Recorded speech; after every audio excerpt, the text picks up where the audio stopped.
مختلف صورتیں اور مختلف آیات قرآنی جن کو خاص طور پر نبی اکرم صلی اللہ تعالیٰ علیہ وآلہ وسلم نے پن آؤٹ کیا ہے اپنی امت کے لیے، کہ اکثر آپ نے دیکھا ہوگا کہ گھروں کے اندر لوگوں کو مسائل ہوتے ہیں، مشکلات ہوتے ہیں، مسائل ہوتے ہیں، دکھ ہوتے ہیں، مختلف قسم کی آزمائشیں ہوتی ہیں۔ تو نبی اکرم صلی اللہ تعالیٰ علیہ وسلم نے ہر دور میں اپنی امت کی، قیامت تک آنے والی امت کی قرآن رہنمائی فرمائی ہے، اور ان میں سے بعض صورتیں وہ ہیں جن میں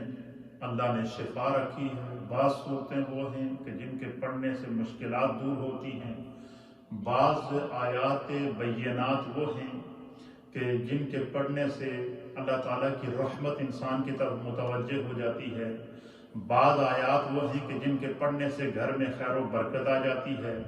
تو اس طریقے سے قرآن کے ساتھ تعلق کو قائم رکھنے کے لیے ہر دور میں اللہ کے حبیب علیہ الصلوۃ والسلام نے اپنی امت کو تاکید فرمائی ہے، اور یہی وجہ ہے کہ حضور علیہ نبینا علیہ الصلوۃ والسلام جب اس دنیا سے پردہ فرما رہے تھے تو اس وقت میرے آقا نے اپنی امت کو یہ نصیحت کی تھی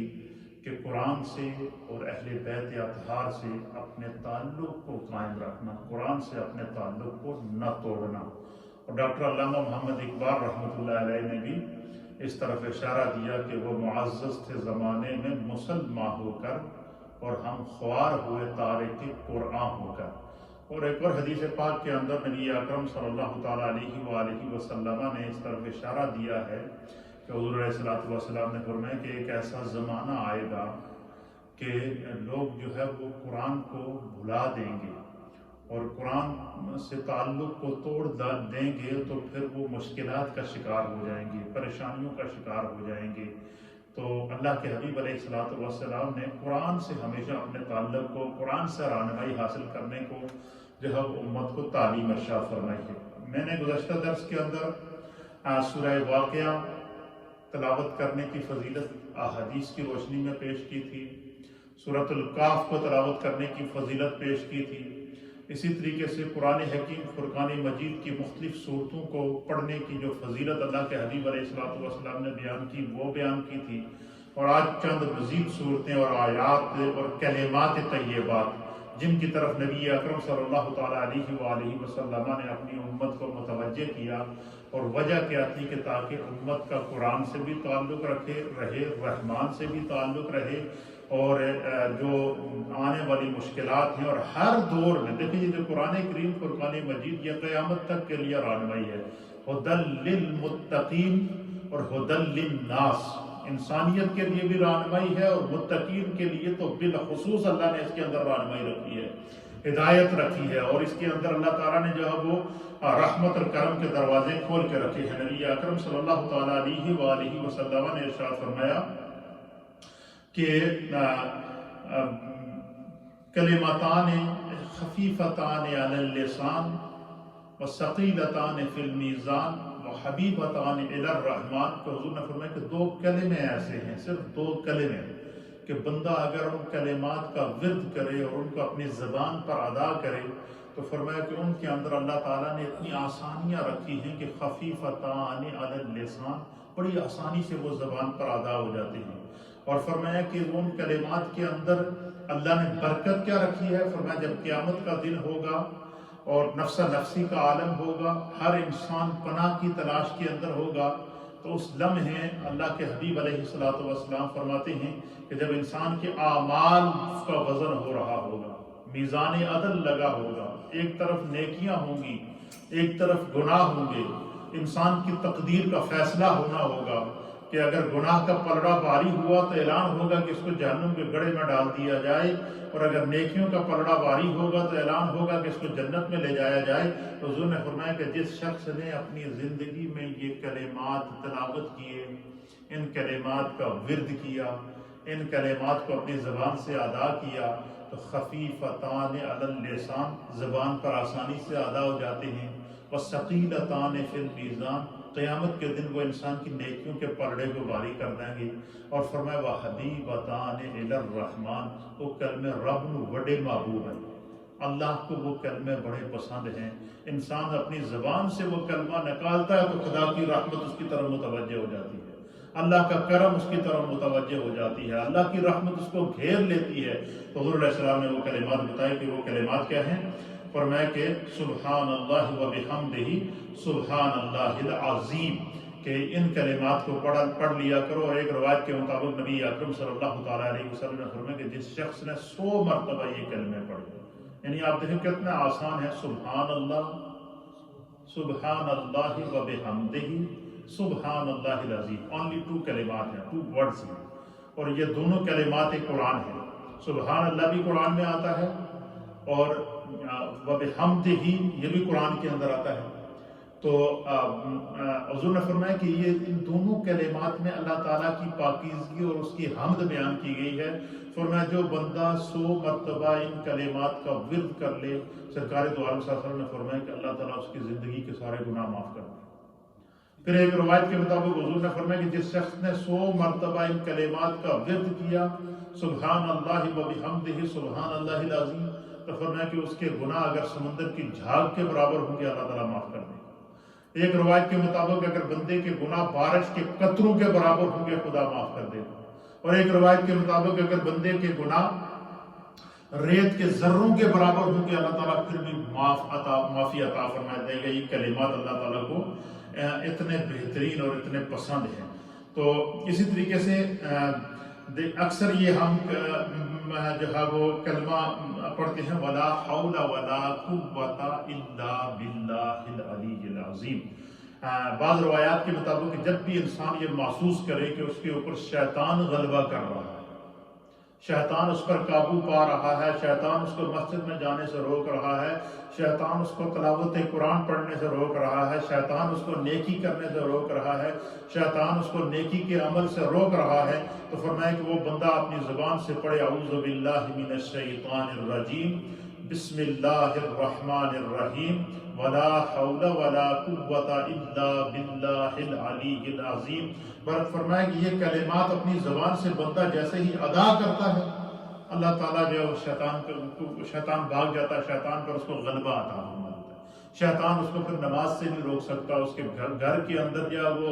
جو ہے وہ سکون آ جاتا ہے، تلاوت قرآن کا بندے کو دل کرتا ہے۔ تو اس کلمے کی بھی بہت بڑی ولا حول ولا قوت الا باللہ العلی العظیم، اس کے بارے میں بہت بڑی فضیلت احادیث شریفہ کے اندر بیان کی گئی ہے۔ میرے سامنے حدیث پاک ہے، اس کو امام بخاری نے صحیح بخاری کے اندر نقل فرمایا ہے۔ حضرت ابو موسیٰ اشعری رضی اللہ تعالیٰ عنہ سے حدیث کے راوی ہیں، آپ بیان کرتے ہیں کہ ایک مرتبہ حضور نبی اکرم صلی اللہ تعالیٰ علیہ وسلم نے فرمایا کہ عبداللہ، کیا میں تم کو ایسا کلمہ نہ بتاؤں جو جنت کے خزانوں میں سے ایک خزانہ ہے؟ سبحان اللہ، کتنا پیارا۔ حضور نے کیا فرمایا حضرت ابو موسیٰ اشعری کو کہ کیا میں تمہیں ایسا کلمہ نہ بتاؤں کہ جو جنت کے خزانوں میں سے ایک خزانہ ہے؟ تو انہوں نے عرض کیا کہ یا رسول اللہ ضرور ارشاد فرمائیے۔ تو حضور علیہ السلام نے فرمایا کہ تم یہ پڑھا کرو، لا حول ولا قوت الا باللہ العلی العظیم۔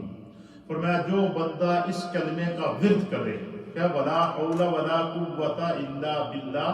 العلی العظیم، جو بندہ اس کلمے کا کیا کرے، ورد کرے، تو حضور نے فرمایا کہ اس کو جنت کے خزانوں میں سے اللہ تعالیٰ اس کو خزانے عطا فرمائے۔ مجھے آپ بتائیں کہ یار وہ شخص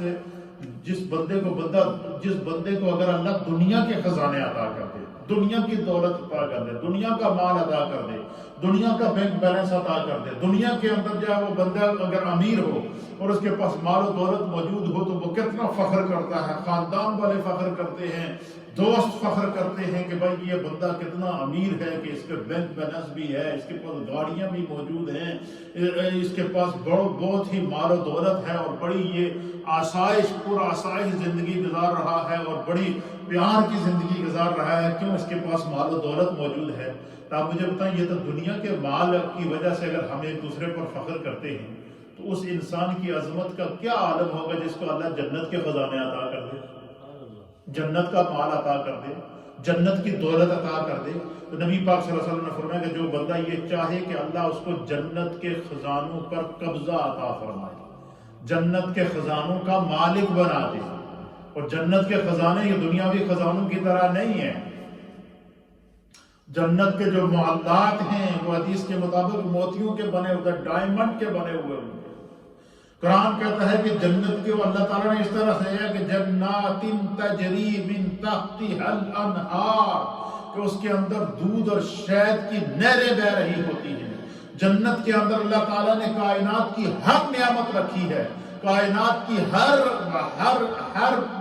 جو وہ نعمت سے اللہ تعالیٰ نے جنت کو سجایا ہے. تو حضور نے فرمایا کہ جو بندہ مومن یہ چاہے کہ اس کو جنت کے خزانوں میں سے اللہ خزانے عطا فرمائے تو وہ اپنی زبان کو ولا حول ولا قوت الا باللہ العلی العظیم کا وظیفہ کرتا رہے. جتنی میری مائیں بہنیں سن رہی ہیں، اکثر میں سنتا بھی ہوں، دیکھتا بھی ہوں، مجھے پتہ بھی چلتا ہے کہ ہماری مائیں بہنیں گھروں میں تسبیح لے کر مصلی پر بیٹھتی ہیں، پڑھتی رہتی ہیں. تو یہ جو قرآن کے وظیفے ہیں، یہ وہ وظیفے ہیں جو میرے مصطفیٰ نے اپنی امت کو عطا فرمائے ہیں. یہ وہ عظیم جو ہے وہ چیز ہے جو میرے مصطفیٰ کریم نے اپنی امت کو عطا فرمائی ہے. تو حضور نے فرمایا کہ کون سا بندہ یہ نہیں چاہتا کہ اسے دنیا میں رہے تو عزت ملے اور دنیا سے جائے تو جنت ملے. یہی کامیابی ہے. اسی کے لیے انسان ساری زندگی مسلمان سٹرگل کرتا ہے، محنت کرتا ہے، کوشش کرتا ہے. تو اگر حضور نے فرمایا کہ بندہ یہ چاہے کہ اس کو جنت کے خزانوں میں سے خزانہ ملے، وہ جنت کے خزانوں کا مالک بن جائے، اللہ تعالیٰ اسے جنت میں بھی دولت مند بنا دے گا. آسان الفاظ، جس طرح اللہ اس کو دنیا میں دولت عطا فرماتا ہے اور بندہ اگر چاہے کہ جنت میں بھی وہ مالدار ہوئے، دولت مند ہوئے، جنتی بھی اس نے فخر کریں گے بڑا امیر جنتی ہے. جی کتنی پیاری بات ہے کہ جنتی کہیں کہ یہ بڑا امیر ہے. یہ جنت میں بھی خدا نے اس کو مال و دولت عطا فرمایا ہے، جنتی نعمتوں سے مالا مال فرمایا ہے. تو فرمایا کہ جنت کے خزانے حاصل کرنے کا وظیفہ کیا ہے؟ حضور نے فرمایا ولا حول ولا قوت الا باللہ العلی العظیم. پہلا فائدہ کیا کہ ولا حول ولا قوت الا باللہ العلی العظیم جو شخص پڑھے گا اس پر کبھی شیطان غلبہ نہیں پائے گا. جس گھر میں ولا حول ولا قوت الا باللہ العلی العظیم کا وظیفہ کیا جائے گا اس گھر میں شیطان نہیں داخل ہو سکتا. جس زبان پر ولا حول ولا قوت الا باللہ العلی العظیم کا وظیفہ پڑھا جائے گا وہ زبان جنتی زبان کہلائے گی. اس زبان کے اوپر اللہ تعالیٰ جو ہے وہ شیطان کا غلبہ جو ہے وہ سے اس زبان کو محفوظ رہے گا. تو پہلا فائدہ ولا حول ولا قوت الا باللہ کا کیا کہ انسان شیطان کے چنگل سے بچ جاتا ہے. گھروں میں شیطان داخل نہیں ہوتا، شیطان وسوسہ نہیں ڈال سکتا، شیطان عبادت سے نہیں روک سکتا، شیطان نمازوں سے نہیں روک سکتا، شیطان تلاوت قرآن سے نہیں روک سکتا، شیطان نیک کام کرنے سے نہیں روک سکتا، شیطان اللہ کے قریب ہونے سے نہیں روک سکتا. کیوں کہ یہ بندہ تو ولا حول ولا قوت الا باللہ کہہ کر کے اس نے پروٹیکشن حاصل کر لی ہے. جس طریقے سے کہتے ہیں نا کہ کوئی بندہ کسی دائرے اور کسی حصار کے اندر آ جائے کہ اس دائرے کے اندر کوئی چیز داخل نہیں ہو سکتی. تو انسان اگر چاہے کہ اس کا جسم، اس کا سوچ، اس کی ذہن، اس کا تصور، اس کا تخیل، اس کی جو ہے وہ ہر قسم کی تھنکنگ وہ شیطان کے عمل دخل سے محفوظ رہے تو حضور نے فرمایا کہ زندگی میں ولا حول ولا قوت الا باللہ العلی العظیم اس کو وظیفہ بنا لو، شیطان کے چنگل سے بچ جاؤ. نمبر 1 بات. نمبر 2 بات حضور نے فرمایا کہ جس شخص نے ولا حول ولا قوت الا باللہ العلی العظیم پڑھا، حضور نے حضرت ابو موسیٰ اشعری کو، امام بخاری نے اس کو صحیح بخاری کے اندر نقل فرمایا ہے، حضرت ابو موسیٰ اشعری کو حضور نبی علیہ السلام نے وصیت فرمائی کہ اگر تم چاہتے ہو کہ خدا تمہیں جنت کے خزانوں کا مالک بنا دے، اللہ تمہیں جنت میں بھی امیر بنا دے، تم جنت میں بھی دولت مند کہلاؤ اور اللہ جنت کی نعمتوں کے سے مالا مال ہو جاؤ، جنت کے خزانوں کا خدا تمہیں مالک بنا دے، تو فرمایا کہ ولا حول ولا قوت الا باللہ العلی العظیم کا وظیفہ ضرور کیا کرو. تیسری حدیث سماعت فرمائیں. یہ حدیث ہے حضرت معاذ بن جبل رضی اللہ تعالیٰ عنہ اس حدیث کے راوی ہیں اور اس حدیث کو امام حاکم نے نقل فرمایا ہے اور اس حدیث کو امام مسلم نے بھی نقل فرمایا ہے اور اس حدیث کو دیگر جو ہے وہ محدثین نے نقل فرمایا. وقال الحاکم، و امام حاکم فرماتے ہیں کہ ھذا حدیث صحیح، یہ حدیث صحیح ہے جس کو امام حاکم نے نقل فرمایا. کہتے ہیں کہ امام مسلم نے بھی اس حدیث کو صحیح کہا، اور وہ کیا ہے، نبی حضرت معاذ بن جبل رضی اللہ تعالیٰ عنہ بیان کرتے ہیں کہ حضور علی نبینا علیہ الصلوۃ والسلام نے ان کو مخاطب کر کے ارشاد فرمایا، حضور علیہ السلام نے حضرت معاذ بن جبل کو وصیت فرمائی، ان کو مخاطب کر کے ان کو نصیحت کی ہے، اور وہ نصیحت کیا فرمائی ہے؟ حضرت معاذ بن جبل کہتے ہیں کہ سرکار دو عالم صفی معظم صلی اللہ تعالیٰ علیہ وآلہ وسلم نے مجھے مخاطب کر کے فرمایا کہ جنت کے دروازوں میں سے تمہیں ایک دروازہ نہ بتاؤں کہ وہ جب بھی تم جنت میں جاؤ گے تو وہ دروازہ تمہارے لیے کھلا ہوا انتظار کر رہا ہو۔ حضرت معاذ بن جبل نے عرض کیا، یا رسول اللہ، اس سے بڑی سعادت کیا ہوگی کہ آپ ہمیں جنت میں بھی پہنچا دیں، اور جس دروازے سے ہم نے جنت میں داخل ہونا ہے اس دروازے کی بھی نشاندہی کر دیں کہ جنت کا دروازہ کھلا ہوا بندہ مومن کے لیے انتظار کرتا رہے۔ حضور نے فرمایا، میں تمہیں جنت کے دروازوں میں سے ایک دروازہ نہ بتاؤں؟ عرض کیا، یا رسول اللہ، وہ کیا ہے؟ ضرور ارشاد فرمائیے۔ حضور نے فرمایا، ولا حول ولا قوت الا باللہ العلی العظیم، پڑھا کرو، ولا حول ولا قوت الا باللہ العلی العظیم کا جس نے اپنی زندگی میں وظیفہ کیا، حضور نے فرمایا کہ جنت کا دروازہ اس کے لیے کھول دیا جاتا ہے، جنت کے دروازے کو وہ پہچان لے گا، اور جنت کے دروازے سے وہ داخل، اس دروازے سے وہ داخل ہوگا اس وظیفے کی برکت سے۔ چوتھی حدیث سماعت فرمائیں، یہ حدیث ہے حضرت عبداللہ۔ اب دیکھیں صرف ایک کلمے کے اوپر کتنی بڑی حدیثیں ہیں، یعنی صرف یہ ایک کلمہ ولا حول ولا قوت الا باللہ العلی العظیم، اس کے اوپر چوتھی حدیث سماعت فرمائیں۔ پانچویں بھی سناؤں گا، چھٹی بھی سناؤں گا، ساتویں بھی سناؤں گا، صرف ایک کلمے کے لیے۔ آپ اندازہ لگائیں، اگر ایک کلمے کی یہ برکت ہے تو جس نے قرآن کی پوری صورتیں پڑھی ہیں، جس نے قرآن کریم کی تلاوت کو اپنی زندگی کا مشغلہ بنا دیا ہے، جس نے دن رات قرآن کی تلاوت کو اپنا مشغلہ بنا دیا ہے، اس کو کتنی بڑی برکات ملیں گی۔ اب حدیث نمبر 4 سماعت فرمائیں، وہ کیا ہے؟ حضرت عبداللہ ابن عمر رضی اللہ تعالیٰ عنہ بیان کرتے ہیں، آپ فرماتے ہیں کہ حضور علی نبینا علیہ الصلوۃ والسلام نے فرمایا کہ جس شخص نے لا الہ الا اللہ واللہ اکبر والحمد للہ سبحان اللہ کثیرا ولا حول ولا قوت الا باللہ العلی العظیم یہ پڑھا، تو فرمایا کہ اس کے گناہ یہ کلمات اس کے گناہوں کا کفارہ بن جائیں گے، اور اس کے گناہ اگر سمندر کی جھاگ کے برابر بھی ہوں گے تو خدا معاف کرے۔ اللہ اکبر۔ پہلے کیا تھا کہ یہ کلمہ جنت میں داخل کرے گا، دوسرا کیا تھا، اس کلمے کو پڑھنے سے جو ہے وہ اللہ جنت کے خزانوں کا مالک بنا دے گا، تیسرا کیا تھا کہ ان کلمات کو پڑھنے سے ولا حول ولا قوت الا باللہ العلی العظیم پڑھنے سے انسان شیطان کے چنگل سے محفوظ رہتا ہے، شیطان اس کا کچھ نہیں بگاڑ سکتا۔ اور پانچویں حدیث سماعت فرمائیے، یہ حدیث حضرت ابو سعید خدری رضی اللہ تعالیٰ عنہ سے راوی ہے، اور اس کو امام احمد بن حنبل رحمۃ اللہ تعالیٰ علیہ نے مسند امام احمد میں نقل فرمایا ہے۔ حضرت ابو سعید خدری کہتے ہیں کہ حضور نبی اکرم صلی اللہ تعالیٰ علیہ وآلہ وسلم نے فرمایا کہ باقیات الصالحات کی کثرت کیا کرو۔ کیا فرمایا؟ باقیات الصالحات کی کثرت کیا کرو، جو باقی رہنے والی چیزیں ہیں، یعنی حضور نے فرمایا کہ باقیات الصالحات اس نیکی کو کہتے ہیں کہ جو بندہ اپنی زندگی میں کر جائے، جدو اس کی روح قبض ہو جائے تو وہ نیکی اس کے لیے شفاعت بن جائے، وہ نیکی اس کی قبر کو روشن کر دے، وہ نیکی اس کے گناہوں کی معافی کا سبب بن جائے، وہ نیکی اس کو فرشتوں سے منکر نکیر کے حساب و کتاب میں جو ہے وہ اس کے لیے کام آ جائے، وہ نیکی اس کو عذاب قبر سے بچا لے، وہ نیکی اس کو جہنم کے عذاب سے بچا لے۔ کوئی دنیا میں اس کے لیے دعا کرنے والا ہو یا نہ ہو، فرمایا اپنی زندگی میں کیا ہوا یہ وظیفہ انسان کے لیے دعا بن جاتا ہے،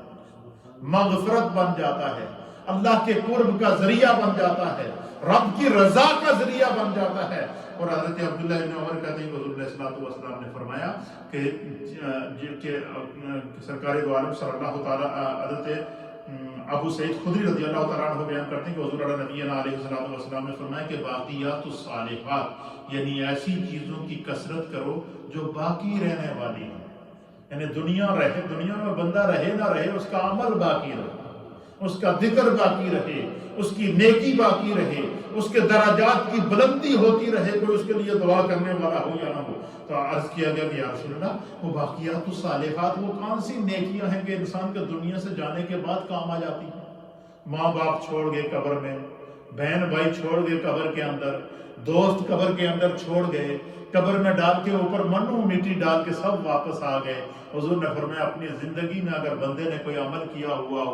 تو وہ اس کے لیے باقیات الصالحات ہیں، وہ نیکیاں ہیں جو اس کی قبر میں بھی اس کے ساتھ ہیں، اس کی قبر کو بھی روشن کرتی ہے، حشر کو بھی روشن کرتی ہے۔ یہ بخشش کے بہانے ہیں جو میرے مصطفیٰ نے اپنی امت کو عطا فرمائے ہیں، اور کتنے آسان بہانے ہیں۔ حضور نے فرمایا وہ کیا ہے جو قبر میں بھی انسان کو کام آتی ہیں، وہ جب سب چھوڑ جاتے ہیں تو وہ ان کے لیے نور بن جاتی ہیں۔ فرمایا کہ اللہ اکبر لا الہ الا اللہ، تو کیا بندہ کیا کہ اللہ اکبر اللہ اکبر اللہ اکبر اللہ اکبر، اور دوسرا کیا فرمایا لا الہ الا اللہ لا الہ الا اللہ لا الہ الا اللہ لا الہ الا اللہ۔ اس کا ذکر کلمہ ذکر سبحان اللہ سبحان اللہ سبحان اللہ سبحان اللہ والحمد للہ والحمد للہ والحمد للہ ولا حول ولا قوت الا باللہ۔ حضور نے فرمایا یہ وہ کلمات ہیں جو انسان کو جب سب قبر میں ڈال کے اوپر منو مٹی ڈال کے چھوڑ کر آ جاتے ہیں، یہ کلمات اس کی قبر کو روشن کر دیتے ہیں، انسان کی مغفرت کا سبب بنتے ہیں۔ کوئی اس کے لیے دعا کرنے والا ہو نہ ہو، یہ کلمات اس کے لیے۔ ساتھ چھٹی حدیث سماعت فرمائی، نبی اکرم صلی اللہ تعالیٰ علیہ وسلم نے فرمایا کہ جس شخص نے ولا حول ولا قوت الا باللہ العلی العظیم کا وظیفہ کیا، کیا فرمایا کہ جس شخص نے ولا حول ولا قوت الا باللہ العلی العظیم کا وظیفہ کیا، حضور نے فرمایا کہ ایک دفعہ ولا حول ولا قوت الا باللہ پڑھنے سے بندہ اپنے لیے جنت میں ایک جنتی درخت لگاتا ہے، اور وہ جتنی دفعہ پڑے گا اتنے اس کے لیے جنت کے درخت تیار ہوتے جائیں گے۔ اور جب قیامت کا منظر ہوگا، سورج سوا نیزے پر ہوگا،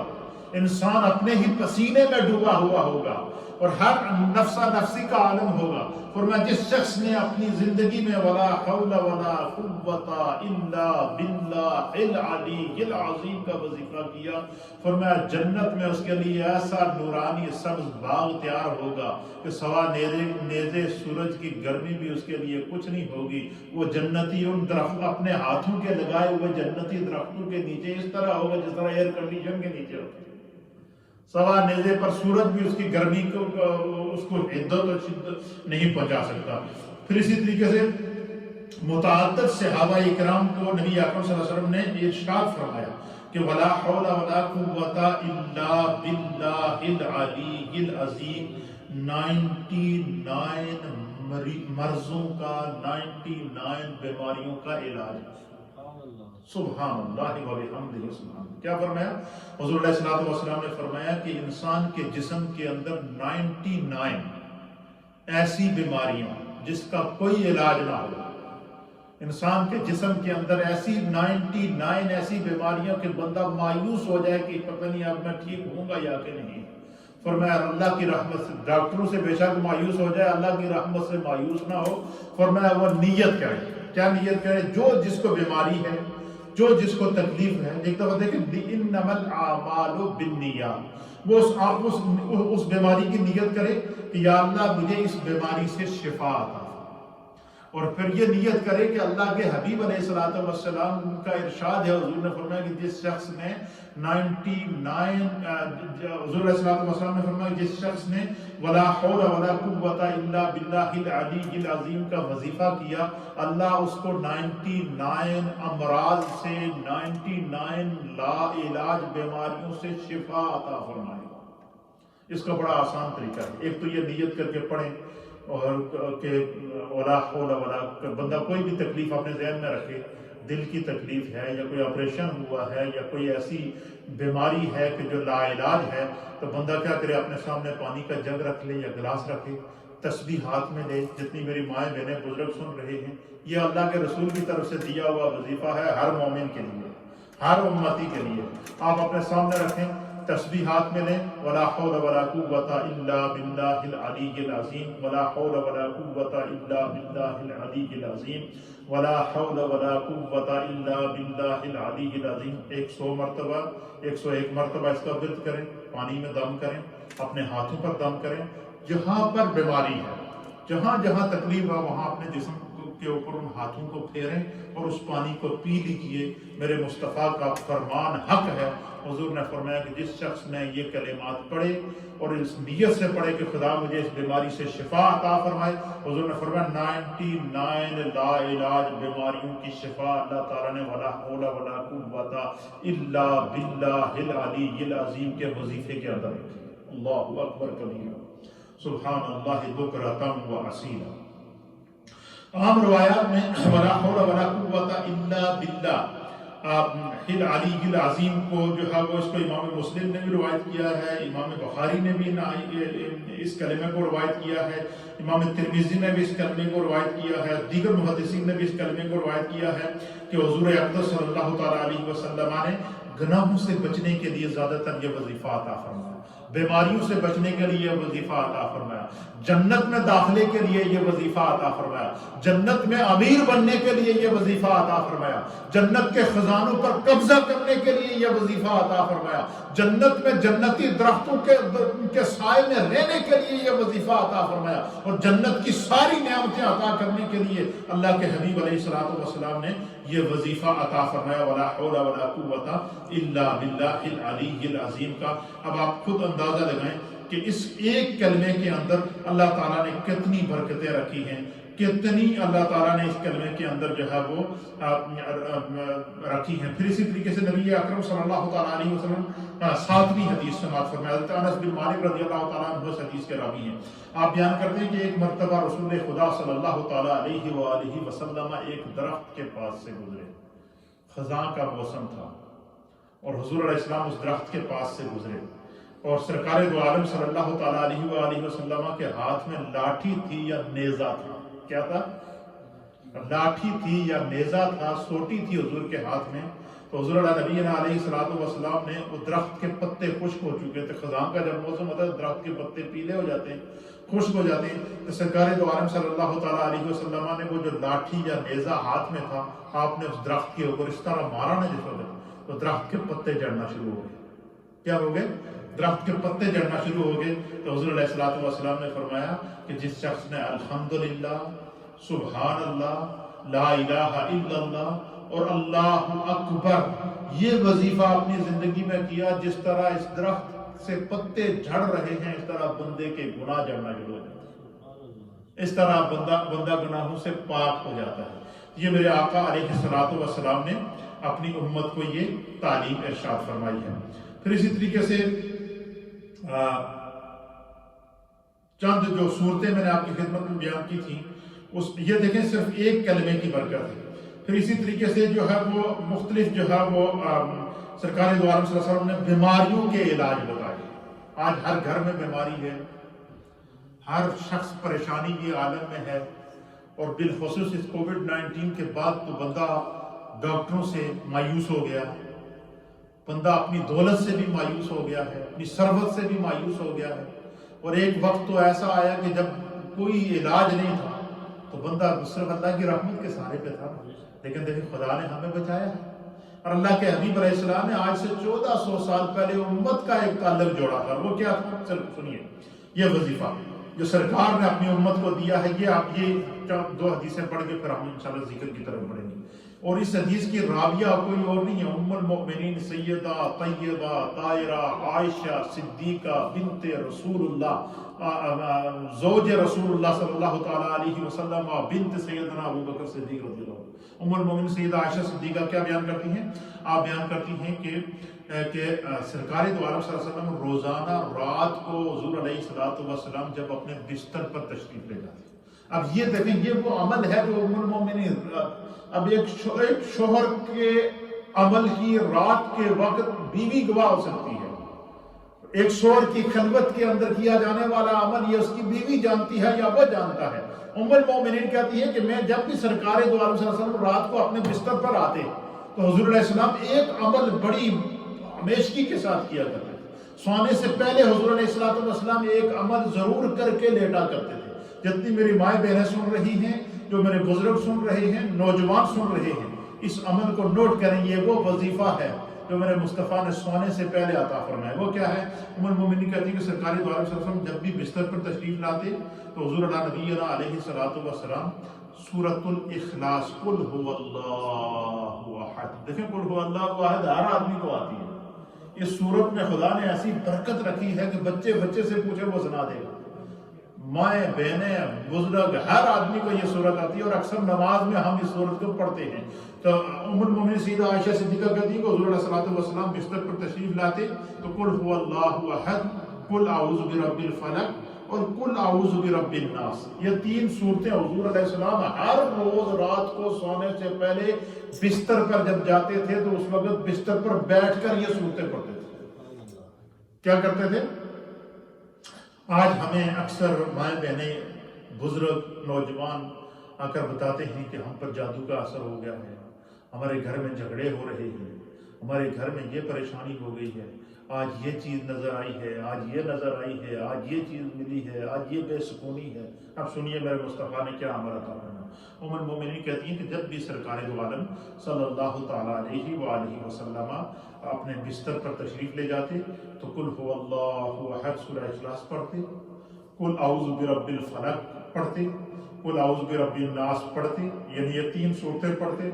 پڑھنے کے بعد کہتے ہیں کہ سرکار دو عالم صلی اللہ علیہ وسلم دونوں ہاتھوں کی ہتھیلیوں کو اس طرح اپنے چہرے کے سامنے لاتے، اور یہ تینوں صورتیں کون سی؟ قل هو اللہ احد، قل اعوذ برب الفلق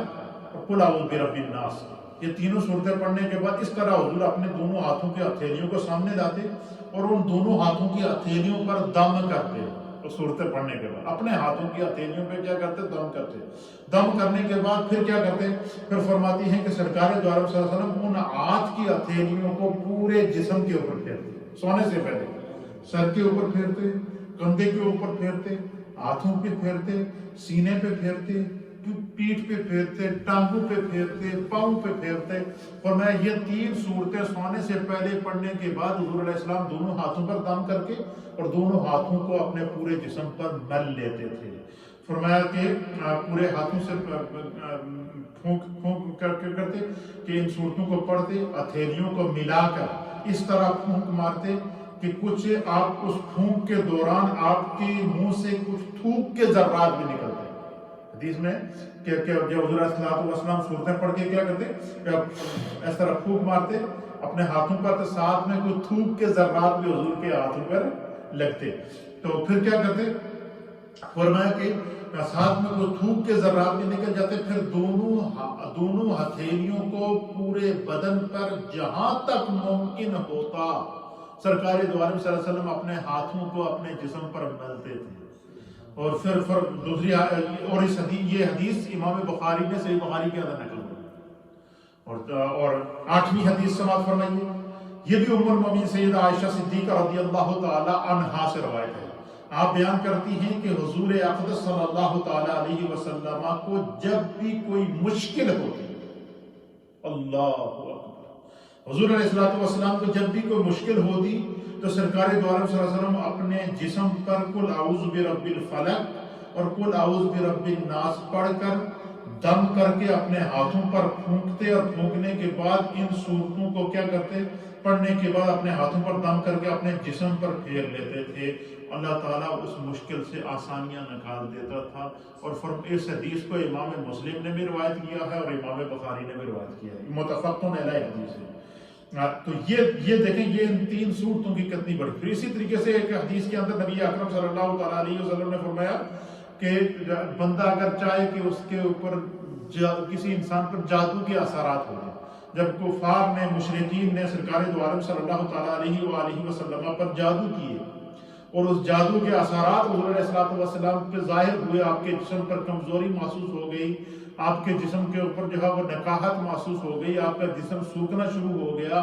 آپ کو جب اتنی کمزوری ہو گئی کہ آپ اٹھ کر کھڑے نہیں ہو سکتے تھے، تو اللہ تعالیٰ نے یہ صورتیں ان کو معوذتین کہتے ہیں، قل اعوذ برب الفلق اور قل اعوذ برب الناس۔ اس میں ہمارے لیے سبق کیا ہے کہ اگر ہم چاہیں کہ ہم اور ہمارے بچے جادو کے اثر سے محفوظ رہیں، صبح جب مائیں بچوں کو تیار کر کے اسکول میں بھیجتی ہیں تو ان کو چاہیے کہ وہ کیا کریں، جب بچے تیار ہو جائیں تو قل هو اللہ احد، سورہ اخلاص، قل اعوذ برب الفلق، قل اعوذ برب الناس، یہ صورتیں پڑھ کے ان کو اپنے ہاتھوں پر دم کر کے اول آخر درود شریف پڑھ کے تو بچے اور بچی کو اسکول میں جانے سے پہلے ان کے جسم پر ہاتھ پھیر لیا کریں۔ آپ کا جتنی میری مائیں بہنیں سن رہی ہیں، آپ کا میاں جب صبح گھر سے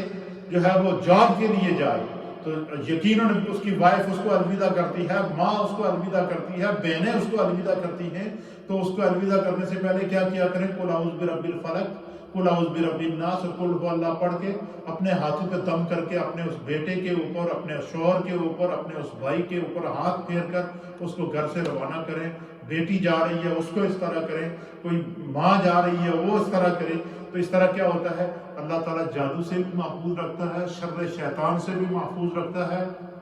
شر انسان سے بھی محفوظ رکھتا ہے، حاسدین کے حسد سے بھی محفوظ رکھتا ہے، جادوگروں کے جادو سے بھی محفوظ رکھتا ہے، ظالموں کے ظلم سے بھی محفوظ رکھتا ہے۔ یہ وہ قرآن کے علاج ہے جس سے ہم دوری اختیار کر چکے ہیں۔ ہم نے قرآن پڑھنا چھوڑ دیا، قرآن کو سمجھنا چھوڑ دیا، قرآن سے تعلق چھوڑ دیا۔ قرآن ہماری پروٹیکشن ہے، قرآن ہمیں بیماریوں سے شفا دیتا ہے، قرآن ہمیں شیطان کے چنگل سے بچاتا ہے، قرآن ہمارے گھر میں برکت لاتا ہے، قرآن کے ذریعے رزق میں برکت ہوتی ہے، قرآن کے ذریعے ہماری جاب کے اندر برکتیں ہوتی ہیں، قرآن کے ذریعے اللہ تعالیٰ ہمیں جو ہے وہ ہر طرح کی مشکلات اور مسائل سے نکالتا ہے، قرآن کے ذریعے ایک دوسرے کے ساتھ محبت پیدا ہوتی ہے۔ تو یہ صرف 2-3 صورتوں کی برکت ہے اور ایک کلمے کی برکت، ولا حول ولا قوت الا باللہ، جس کو میں نے آپ کی خدمت میں پیش کیا، اور اس کے اوپر میں نے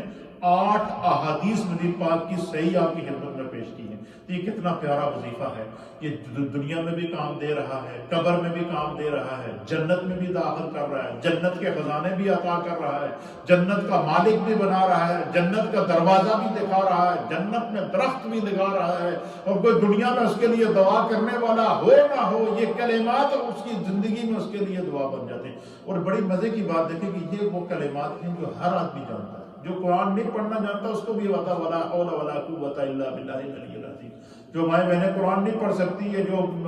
جن بزرگوں نے قرآن نہیں پڑھا ہوا لیکن وہ سورہ قل هو اللہ ضرور جانتے ہیں، وہ قل اعوذ برب الفلق ضرور جانتے ہیں، ان کے کم از کم اتنی 4 صورتیں ضرور آتی ہیں جو نمازوں میں پڑھتے ہیں، ان کو یہ کلمات ضرور آتے ہیں۔ تو اس لیے اپنی زبانوں کو اللہ کے کلام سے تر رکھنا، اللہ کی طرف رجوع کرنا، یہ ہمارے لیے وہ وظیفہ ہے جو خدا کی طرف سے وہ عطیہ ہے جو ہمیں دنیا میں مسائل سے بچائے گا، مشکلوں سے بچائے گا، جادو سے بچائے گا، نفرتوں سے بچائے گا، برکتیں عطا کرے گا، قبر روشن کرے گا، جنت عطا کرے گا، جنت کی نعمتیں عطا کرے گا۔ اور بندے کو اس سے یہی چیز تو چاہیے ہوتی ہے، اس کے علاوہ اور کیا چاہیے ہوتا ہے؟ تو آپ مجھے بتائیں کہ اگر صرف ایک کلمے کی اور ان 3 صورتوں کی اتنی برکت ہے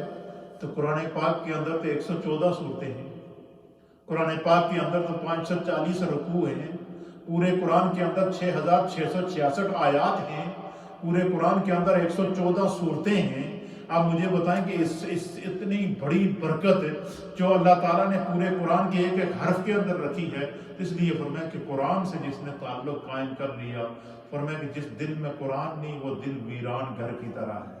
اس پر شیطان بھی آ جاتا ہے، جنات بھی آ جاتے ہیں، جادوگر بھی آ جاتے ہیں، فراڈیے بھی آ جاتے ہیں، وہ پھر لوگوں کے ذہنوں پر قبضہ رہتا ہے اور پھر گھروں کے اندر الگ فتنہ اور فساد پڑا رہتا ہے۔ اللہ تعالیٰ ہمیں ان قرآنی کے وظیفوں کو سمجھنے کی توفیق عطا فرمائے۔ اصل میں لوگوں کا عمل کی طرف لانے اور قرآن کی طرف لانے کا اس سے بہترین طریقہ اور نہیں ہے۔ اور آگے انشاءاللہ اس کے علاوہ اور بھی بہت ساری صورتیں ہیں، ہر صورت کی نبی پاک نے فضیلت بیان کی ہے۔ انشاءاللہ یہ سلسلہ ہمارا جاری رہے گا۔ وہ معزز تھے زمانے میں مسلمان ہو کر اور ہم خوار ہوئے تارک قرآن ہو کر، وما علینا الا البلاغ المبین۔